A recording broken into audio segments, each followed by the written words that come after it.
मुझे अंदर आने दो, बाहर खड़ा ना हुआ जा रहा। कब से आपका नाम पुकार रही हूँ, आप दरवाजा ही ना खोलते। तो घड़ी बैठ लेने दो अपने पास।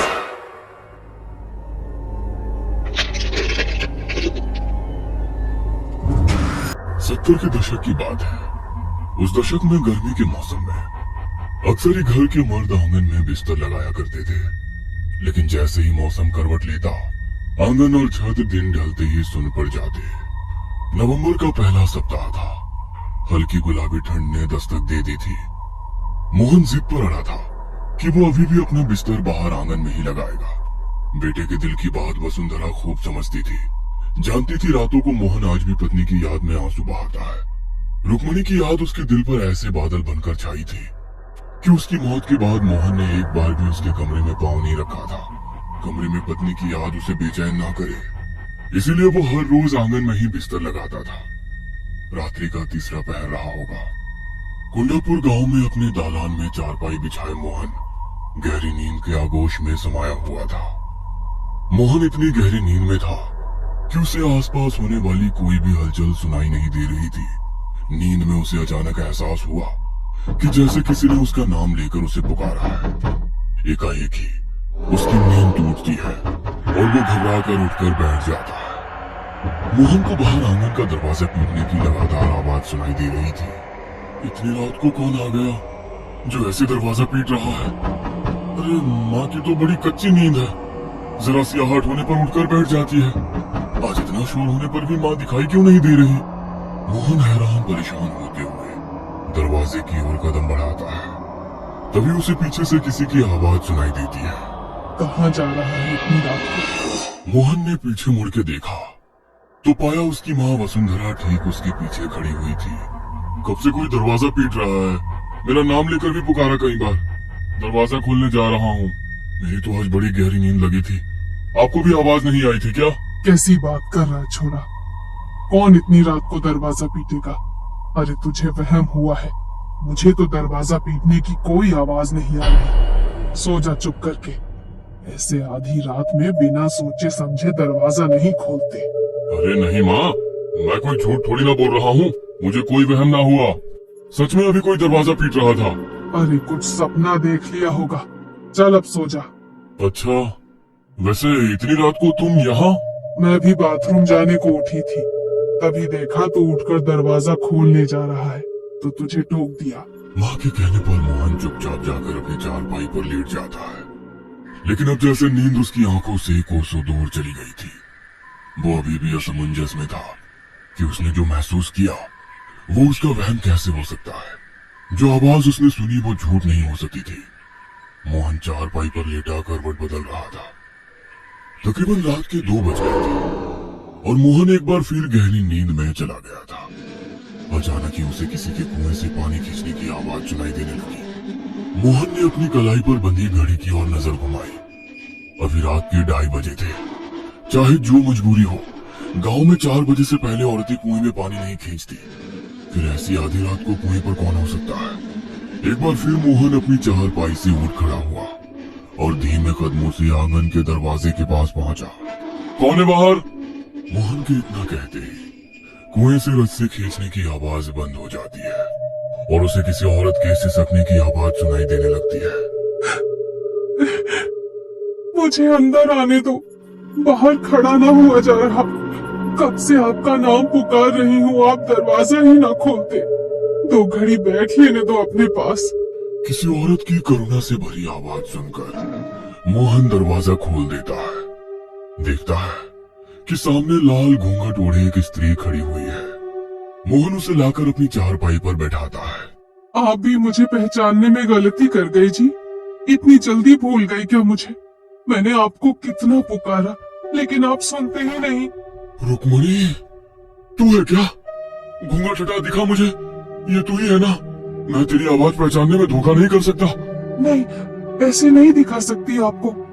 थोड़ा इंतजार करना होगा। अच्छा एक बात बताओ, मेरी याद आती है या नहीं? तेरे बिना तो ये घर ही नहीं लगता रे। तू क्यों चली गई मुझे छोड़कर? मैं ना मानती। जो मुझे याद करते तो अकेले कैसे रह लेते? बोलो, साबित करोगे अपना प्रेम? हाँ हाँ बता, क्या करना होगा? अमावस्या की रात मैं आऊंगी तुम्हें लेने। अगर प्यार करते हो तो मेरे साथ चलना होगा। बोलो, चलोगे ना? अभी मेरा जाने का समय हो गया है, मुझे चलना होगा। नहीं, मुझे छोड़कर मत जाओ, मैं तुम्हारे बिना नहीं रह सकता। मेरे पास बैठो ना कुछ दिन। ठीक है, मैं वादा करती हूँ, फिर तुमसे मिलने आऊंगी। बस किसी से कुछ कहना नहीं। जब से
रुक्मणी ने मोहन से वादा किया था। मोहन हर रात जाग कर बिता रहा था, क्योंकि वो रुक्मणी से मिलने का मौका खोना नहीं चाहता था। तीसरी रात को तकरीबन 2 बजे फिर से उसके दरवाजे पर दस्तक होती है। मोहन समझ गया था कि वो रुक्मणी ही है, इसलिए वो लपक कर दरवाजा खोल देता है। रुक्मणी अंदर आती है और मोहन के साथ बैठकर बातें करने लगती है। पता नहीं आज बार बार क्यों नींद उचट रही है। एक बार जाकर मोहन को देख आती हूँ। पता नहीं क्या हो गया इस लड़के को। जब से वो रुक्मणी गई है, ना तो किसी से बात करता है, ना रातों को सोता है। मेरा तो बड़ा जी घबराता है उसके बारे में सोच सोच कर। मोहन की माँ बाहर आंगन की तरफ आती है तो देखती है कि मोहन चारपाई पर बैठा हुआ है। चारपाई के थोड़ा और करीब आने पर वसुंधरा देखती है कि दिन भर एक भी शब्द अपने मुंह से ना निकालने वाला मोहन आंगन में लगे खाली झूले की ओर मुंह करके जाने क्या बड़बड़ा रहा है, और झूला भी लगातार हिल रहा है। मोहन, यहाँ अकेले में बैठा क्या बड़बड़ा रहा है बेटा? चल अंदर चल, ठंड पड़ रही है, यहाँ तबीयत खराब हो जाएगी। माँ, मैं अकेले नहीं था, वो रुक्मणी है ना यहाँ, उसके साथ बातें करते रात बड़े आराम से कट जाती है। क्या? रुक्मणी? कहाँ है रुक्मणी? वसुंधरा के इतना कहते ही हिलता हुआ झूला अचानक से रुक जाता है। लो, चली गई। उसे तुम्हारा यहाँ आना अच्छा नहीं लगा, तुम्हें गुस्से से देख रही थी। बेटे के मुंह से ऐसी बातें सुनने के बाद वसुंधरा के पैरों तले से जैसे जमीन खिसक गई थी। किसी तरह अपने आप को संभालते वो अंदर गई और जाकर अपने पति को जगाने लगी। अरे मोहन के बापू, अरे उठो। मैं कहती थी छोरे को अकेले बाहर आंगन में मत सोने दो, लेकिन आप लोगों ने मेरी एक बात पर भी गौर ना किया। अरे कुछ पता भी है क्या चल रहा है आपके छोरे के साथ? अरे भाग्यवान, क्या हो गया? क्यों आधी रात को शोर मचा रही हो? वसुंधरा कुछ भी कह पाती, इससे पहले ही उसे चक्कर आ जाते हैं और वो बेहोश होकर जमीन पर गिर पड़ती है। अगले दिन सुबह वसुंधरा को तेज बुखार ने जकड़ लिया था। उसकी हालत इतनी खराब थी कि मुंह से शब्द भी नहीं फूट रहे थे। किसी तरह शाम होते होते बुखार कम हुआ तो उसने मोहन को अपने पास बुलवाया। मोहन, आज के बाद तू बाहर आंगन में नहीं सोएगा, और मैंने पहले भी कहा है, तू हनुमान चालीसा का पाठ किया कर बेटा। तू सच सच बता छोरा, क्या सच में तुझे वो रुक्मणी दिखाई देती है? हाँ, जीते जी तूने उसे चैन से रहने ना दिया, अब मरने के बाद तो उसे चैन लेने दे। और मैं बता रहा हूँ, अगर मेरे और रुक्मणी के बीच में आप लोग आए ना तो अच्छा ना होगा। वैसे भी बस 1 हफ्ते की बात है, उसके बाद मैं यहाँ नहीं रहने वाला। क्यों? कहाँ जा रहा है? तू बावला तो नहीं हो गया है? जा रहा हूँ अपनी रुक्मणी के साथ। वैसे भी मेरा मन नहीं लगता अब इस घर में। जहाँ वो रहेगी मैं भी वहीं रहूंगा। होश में आ छोरा, लुगाई के गम में बावला हो गया है क्या? कुछ होश है तुझे? क्या कह रहा है? अरे मर चुकी है रुक्मणी, और मरे हुए के साथ मरा नहीं जाता। अब वो तेरी लुगाई नहीं, एक प्रेत है। खबरदार, जो मेरी रुक्मणी के लिए कुछ कहा तो। अचानक ही मोहन की आंखें सफेद हुई और उसका चेहरा बदला बदला सा लगने लगा। दोहरी सी आवाज में उसने कहा, जब ये मेरे साथ जाना चाहता है तो तू बीच में क्यों आ रहा है? दूर रह वरना पछताएगा। मोहन का ये रूप देखकर घर में सभी सदमे में आ गए थे। उसके बाद किसी की भी मोहन से एक भी शब्द कहने की हिम्मत ना हुई। कुछ देर बाद मोहन थोड़ा सामान्य हो गया था, लेकिन उसके चेहरे पर एक अजीब सी बेचैनी दिखाई पड़ रही थी। अगले 2 दिनों तक मोहन ने ना किसी से बात की, ना ही कुछ खाया पिया। बस बेचैनी में वो हर समय अपनी उंगलियां आपस में रगड़कर अपने कमरे में चहलकदमी करता रहता और रात में सबके सोने के बाद आंगन में अपनी चारपाई लगा लेता। छोरे के रंग ढंग देख रहे हैं जी आप? अरे पूरी तरह से उसकी बस में हो गया है। अरे लगता ही नहीं है कि हमारा छोरा है ये। अरे मुझे तो लगता है सच्ची में ले जाएगी हमारे छोरे को वो। कुछ करो, नहीं तो हाथ धो बैठोगे।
कुएं में तैरती उसकी लाल चुनरी पर पड़ी तो उसके मुंह से चीख निकल गई। वो आखिरी बार था जब किसी ने मोहन के मुंह से आवाज सुनी थी। उसके बाद तो मोहन ने ऐसी चुप्पी साधी कि बात करना ही बंद कर दिया। मन ही मन माँ वसुंधरा भी बहू की मौत से बहुत दुखी थी। गुस्से में वो रुक्मिणी को हमेशा ही बहुत कुछ कह दिया करती थी, लेकिन वास्तव में वो ऐसा कभी कुछ नहीं चाहती थी कि रुक्मिणी ऐसा कोई कदम उठा ले। मोहन को रुक्मिणी की मौत का ऐसा सदमा लगा था कि वो रुक्मिणी की मौत का जिम्मेदार खुद को ही समझने लगा। रुक्मिणी की मौत के बाद उस कुएं के पास अजीबोगरीब घटनाएं घटने लगी। कभी वहां से किसी के चीखने की आवाज सुनाई देती, तो कभी कुएं के पास खून की छींटें दिखाई पड़ती, कभी खून से सने पांव के निशान मिलते, तो कभी कुएं का पानी लाल हो जाता। गांव में दबी जुबान से ये बात होने लगी थी कि वसुंधरा की बहू की मुक्ति नहीं हुई है और अब वो एक प्रेत बन गई है जो अपने होने का एहसास करा रही है। पूरे परिवार में डर का माहौल बन गया था। ऐसे में मदद मांगने वसुंधरा और उसका पति एक तांत्रिक के पास जाते हैं।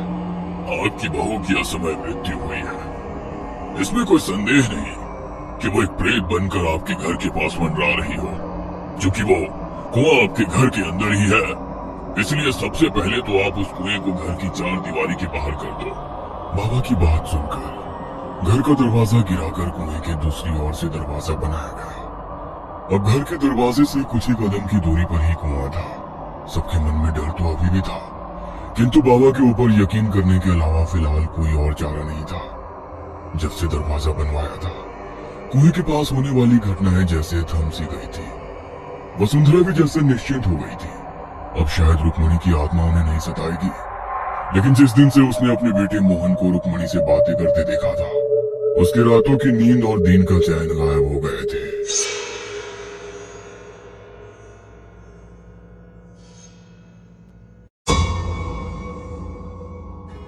ये कहानी आपको अच्छी लगी हो तो हमें सब्सक्राइब करें